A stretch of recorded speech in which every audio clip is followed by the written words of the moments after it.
ब्राह्मण थे जो बड़े सदाचारी थे। उनके एक पुत्र हुआ जिसका नाम गुणनिधि था।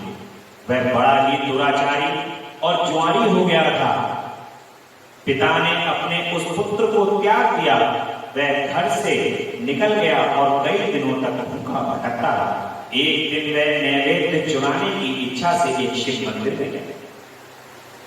वहां उसने अपने वस्त्र को जलाकर उजाला किया।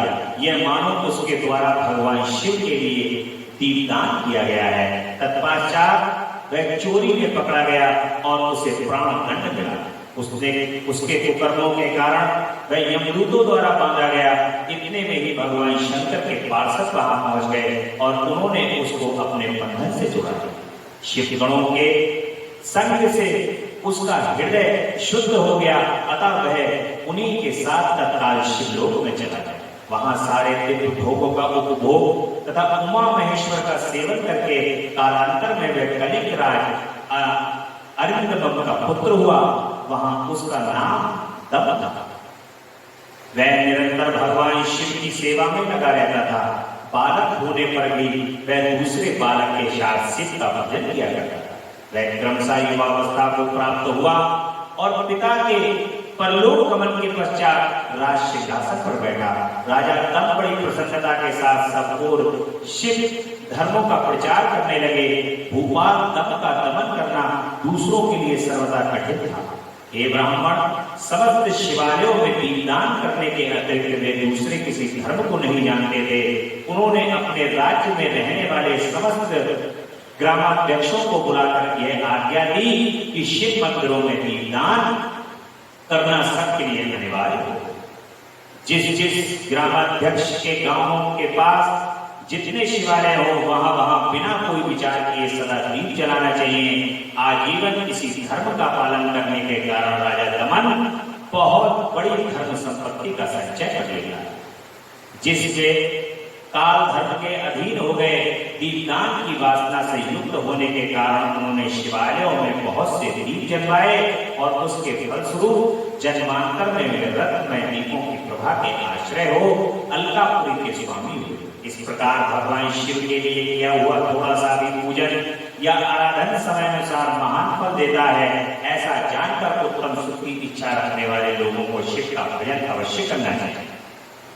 भगवान शिव का अनजाने में अपना कपड़ा जला करके जो उनके शिवालय के अंदर गुणनिधि ने रोशनी कर दी है, वो उस रोशनी करने के कारण भगवान शिव के दूर प्रसन्न होकर के गुणनिधि को भगवान शिव के लोक में ले गए। कितने दयालु भगवान है, कितने प्रसन्न चित्त कर देने वाले भगवान की एक कथा है। और वह दीक्षित का पुत्र जो सदा सब प्रकार के अधर्मों में ही रचा बचा रहता था, दैव योग से शिवालय में धन चुराने के लिए गया और उसने स्वार्थवश अपने कपड़ों के दीपक की बत्ती बना करके उसके प्रकाश से शिवलिंग के ऊपर का अंधेरा दूर कर दिया। इस सत्कर्म के फलस्वरूप वह कलिंग देश का राजा हुआ और धर्म में उसका अनुराग हो गया। फिर दीप की वासना का उदय होने से शिवालयों में दीप जलवाकर वह दिक्पाल का पद पा लेता है। भगवान उसको दिक्पाल बना देते हैं। और हे मुनीश्वर, देखो तो सही कहां उसका वह कर्म और कहां पर दिक्पाल की पदवी, और जिसका ये मानव धर्म प्राणी इस समय यहाँ उपभोग कर रहा है था, ये तो उसके ऊपर शिव के संतुष्ट होने की बात बताइए। अब एकांत चित्त होकर ये सुनो कि किस प्रकार सदा के लिए उसकी भगवान शिव के साथ मित्रता हो गई।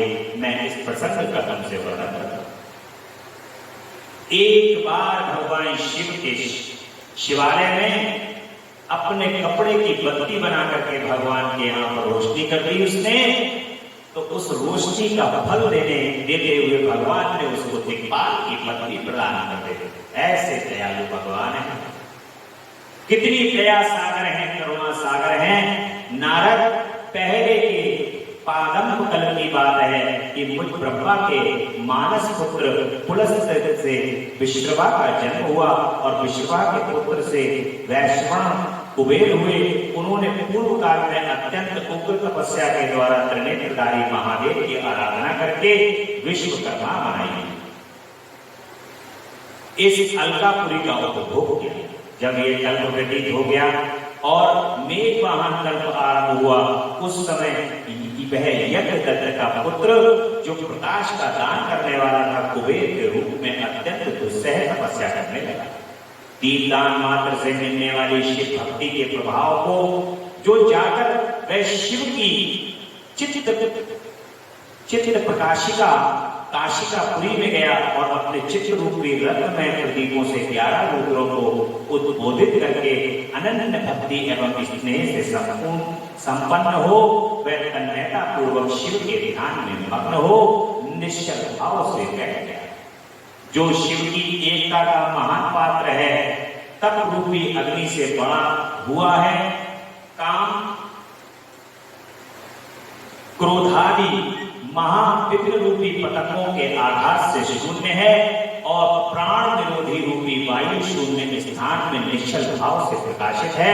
निर्मल सृष्टि के कारण स्वरूप से भी निर्मल है तथा सत भाव रूपी पुष्पों से जिसकी पूजा की गई है, ऐसे शिवलिंग की प्रतिष्ठा करके वह तब तक तपस्या में लगा रहा जब तक उसके शरीर में केवल अस्थि और चर्म मात्र ही अवशिष्ट नहीं है।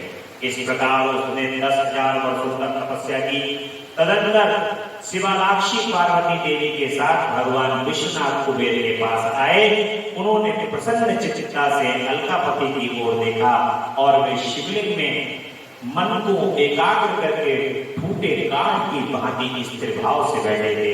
भगवान शिव ने उनसे कहा, अलकापते, मैं वर देने के लिए उद्यत हूँ, तुम अपना मनोरथ बताओ। और कुबेर की जिस प्रकार से घोर तपस्या भगवान शिव की कर रहे हैं और भगवान शिव की घोर तपस्या करते हुए कुबेर की तपस्या से प्रसन्न होकर के माता के साथ भगवान शिव भी वहां पर आ गए और कहते हैं कि बताओ अलकापते, तुम किस प्रकार से मुझसे मनोरथ बताओ अपनी। यह वाणी सुनकर तपस्या कहते हैं कुबेर ने जो ही आंखें खोलकर देखा, तो ही उमा वल्लभ भगवान श्री कंठ सामने खड़े दिखाई दिए और वे उदय काल के सहस्त्रों सूर्यों से भी अधिक तेजस्वी थे। उनके मस्तक पर चंद्रमा अपनी चांदी बिखेर रहे थे।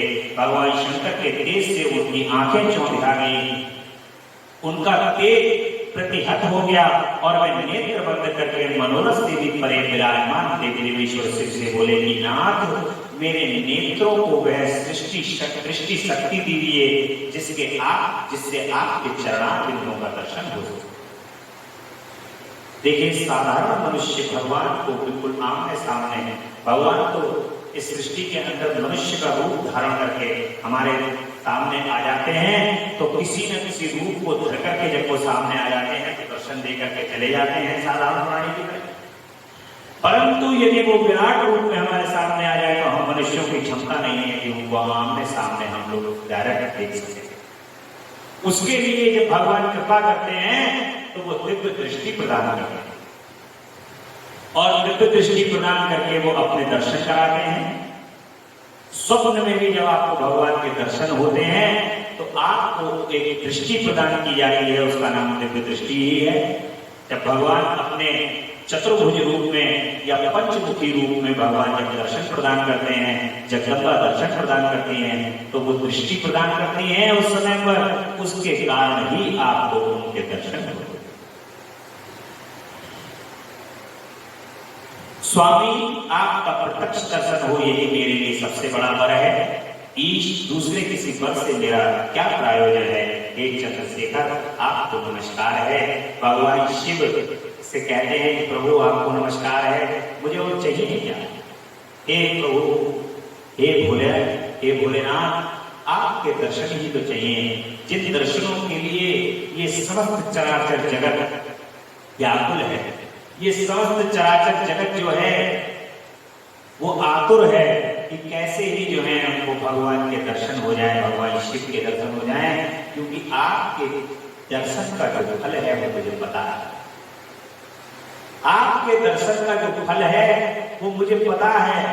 आपके दर्शन का फल इस संसार के अंदर कोई ऐसी वस्तु नहीं है जो मुझे तृप्त कर सके, ऐसी कोई वस्तु नहीं है जो मुझे पूर्ण कर सके, मेरे मनोरथ को पूर्ण कर सके। केवल आपके दर्शन ही हैं जिसको पाने के बाद ही मेरी आत्मा तृप्त हो सकती है। इन दर्शनों को पाने के बाद ही मैं धन्य हो सकता हूँ। इसलिए हे प्रभु, मुझे ऐसा वरदान दो कि आपके मुझे दर्शन, आपकी मुझे कृपा प्राप्त हो। ऐसा कुबेर जी जो है वो भगवान शिव के श्री चरण कमल में प्रार्थना कर रहे हैं, धन्य धन्य हो गए हैं और कह रहे हैं कि प्रभु आपको बारंबार नमस्कार है। कुबेर जी की ये बात सुन करके देवादिदेव उमापति अपनी हथेली से उनका स्पर्श करते थे। भगवान मानो कितना मनोरम दृश्य होगा। भगवान जो है वो अपनी हथेली से कुबेर जी को स्पर्श कर रहे हैं और उन्हें देखने की शक्ति प्रदान कर रहे हैं। कह रहे हैं लो ये दृष्टि पकड़ो, जिस दृष्टि से तुम मेरा दर्शन करो। कृपा की आप पराकाष्ठा देखें। एक तो भगवान प्रकट हुए हैं और प्रकट होने के बाद उनकी हथेली से उनको स्पर्श करके उनको दृष्टि प्रदान करते हैं। दृष्टि में जाने पर यज्ञदत्त के उस पुत्र ने आंखें फाड़ करके सबसे पहले जगदम्बा के दर्शन। मैं बार बार बस एक ही बात कहता हूं, सर्वप्रथम आपको मां के दर्शन होंगे और जगदम्बा के ही दर्शन जब प्राप्त होंगे तभी आपको भगवान शिव के दर्शन प्राप्त होंगे। पहली सीढ़ी, क्योंकि मां ही कोनी मार करके भगवान शंकर से कहती हैं कि बहुत देर हो गई, अब दर्शन दे दो। बराबर में जब बैठी हुई है वो उनसे भी ज्यादा दयालु है। मैं तो ये कहूंगा कि भोलेनाथ को तो बाद में पता चलती है, पहले जगदम्बा कहती है कि कोनी मार के बहुत देर हो गई, अब मत सताओ।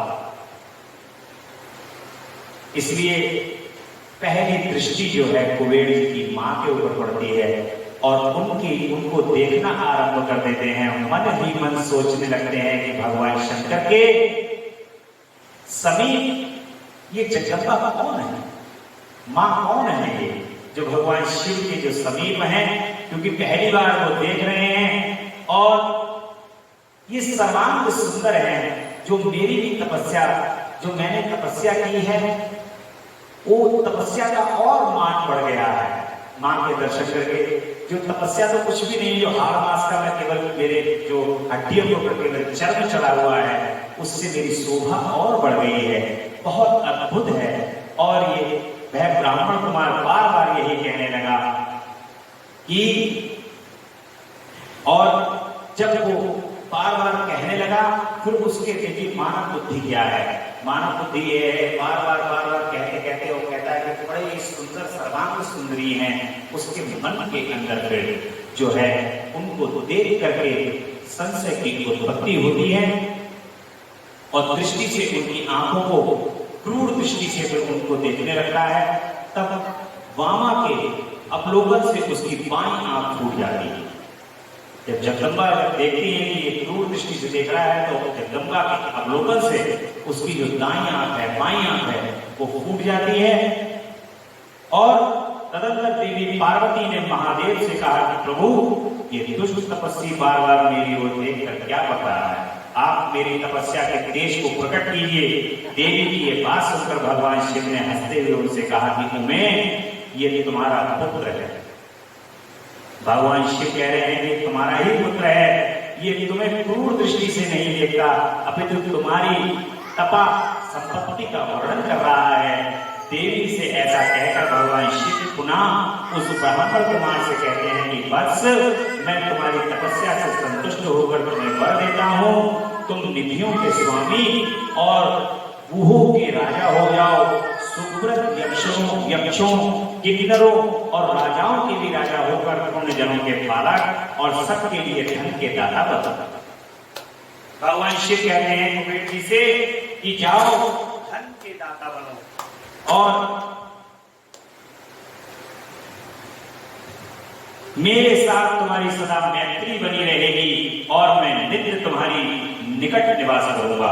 भगवान कहते हैं कि कुबेर जी जाओ, आज से मेरी तुम्हारी मित्रता और मैं तुम्हारे सदा निकट निवास करूंगा।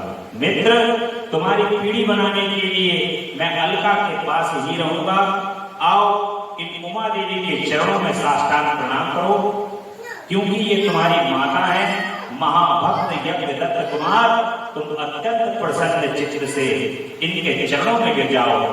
ऐसा कहकर भगवान कह रहे हैं, भगवान शिव कह रहे हैं कि यज्ञदत्त तुम मां के श्री चरण कमल में गिर जाओ। ब्रह्मा जी कहते हैं कि नारद, इस प्रकार वर देकर भगवान शिव ने पार्वती देवी से फिर कहा कि हे देवेश्वरी, इस पर तुम कृपा कर। तपस्विनी, ये तुम्हारा पुत्र है। भगवान शंकर का यह कथन सुनकर जगदम्बा पार्वती ने प्रसन्न चित्त हो यज्ञदत्त कुमार से कहा कि वत्स, भगवान शिव में तुम्हारी सदा निर्मल भक्ति बनी रहे। तुम्हारी बाईं आंख तो फूट ही गई, इसलिए एक ही पिंगल नेत्र से युक्त रहो।